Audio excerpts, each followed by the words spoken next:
इसका सीधा सा एक सॉल्यूशन ये मेरी समझ में आता है, अगर भारत सरकार ना जो काउंसलर की पोस्ट होती है उसको संवैधानिक पोस्ट बना दे, तो इससे बढ़िया और कोई तरीका नहीं हो सकता। हमारे यहाँ के युवा को सिर्फ ये नहीं पता है कि उसे करना क्या है, बस उसे ये पता है कि पड़ोसी ये करना, उसको लो, कॉपी लो और उसके पीछे ही चल दो। उसको ये अगर काउंसलर ये बताए कि भाई तेरे अंदर ये क्वालिटी है और फिर इस काम को करो। अब जैसे तुम जिन टीचर्स के नाम लेते हो, खान सर हैं, ये अलाक पांडे सर हैं, विकास दिव्य कीर्ति सर हैं, अवध ओझा सर हैं, ये टीचर थोड़ी रह गए हम, ये भगवान बन गए अब भारत में। इनकी लोग पूजा करते हैं, इतना ज़्यादा मानते हैं। और भारतवर्ष ही एक पूरे वर्ल्ड में ऐसा देश है जहाँ गुरु को एक भगवान का दर्जा दिया गया। इन्हें लोग पूछते हैं क्योंकि इनके जब कोई भी बच्चा इन्हें देखता है तो उन्हें लगता है कि ये इसकी ज़िंदगी बदल देंगे। और हर कोई कौन नहीं चाहता अपनी ज़िंदगी को बेहतर करना।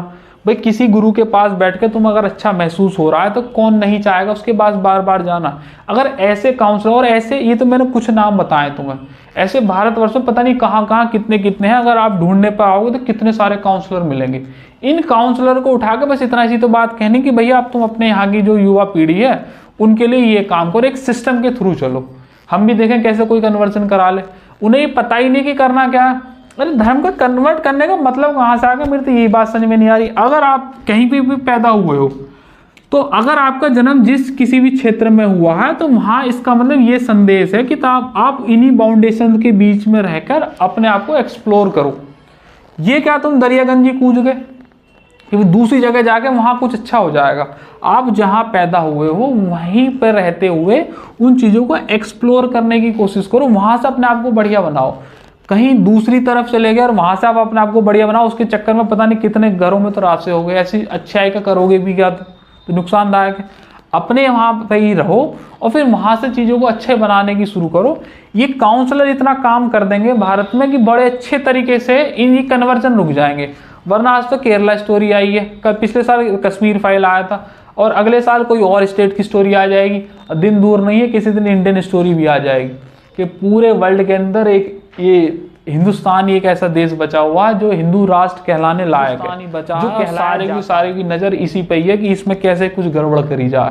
क्योंकि भारत को धर्म के नाम पर बड़े आसानी से तोड़ा जा सकता है, ये तो सभी जानते हैं। चुनाव भी अगर होता है तो धर्म के नाम पर ही होता है, उसी में ही कुछ चीज़ें ऊपर नीचे करके चीज़ें बढ़ जाती हैं। अगर 50% से ज़्यादा हो गए तो हमारे यहाँ का कॉन्स्टिट्यूशन खुद चिल्ला चिल्ला के कह रहा है कि जो 50% से ज़्यादा मतलब 51% पे तुम्हारी सरकार बन जाएगी।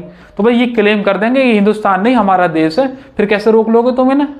अभी हिंदुस्तान कहला रहा है क्योंकि यहाँ हिंदुस्तान हिंदू की मेजोरिटी ज़्यादा है। सेंसस जब आ रहा होगा तो ये 50% से ज़्यादा हो जाएंगे।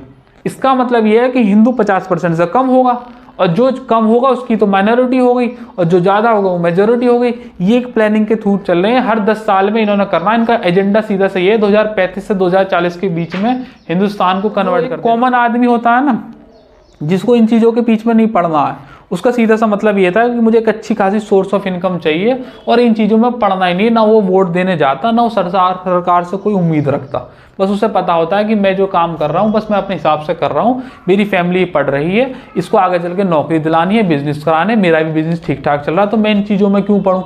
ये जो पिछले 8 सालों में 10 लाख लोग यहाँ भारत से गए, ये ऐसे ही लोग हैं, सीधे यहाँ से चले गए और कहीं जाके अपने शांति का जीवन जी रहे हैं। उससे ये कहा जा रहा है कि भाई आपको तुम्हें पैसे देंगे और थोड़ा सा तुम्हें सहारा कर देंगे, तुम्हें घर देंगे, तुम्हें नौकरी भी दिलवा देंगे, कि कन्वर्जन बड़े आसानी से करवा लेते हैं। कल को यहाँ अगर हर बच्चे से कोई कहे कि भाई हम तुम्हें नौकरी दिलवा देंगे सरकारी, और वो भी वो जो तुम चाह रहे हो, तो क्या तुम उनका वो काम नहीं करोगे जो वो चाहते हैं।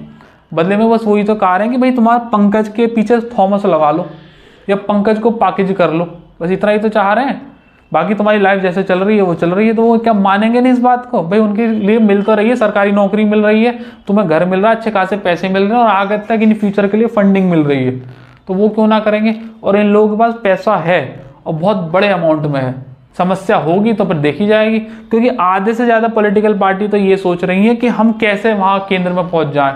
कि भैया तुम लड़ लो आपस में, मना नहीं कर रहे, लेकिन इतना तो मत लड़ो कि देश ही साला दांव पे लग जाए।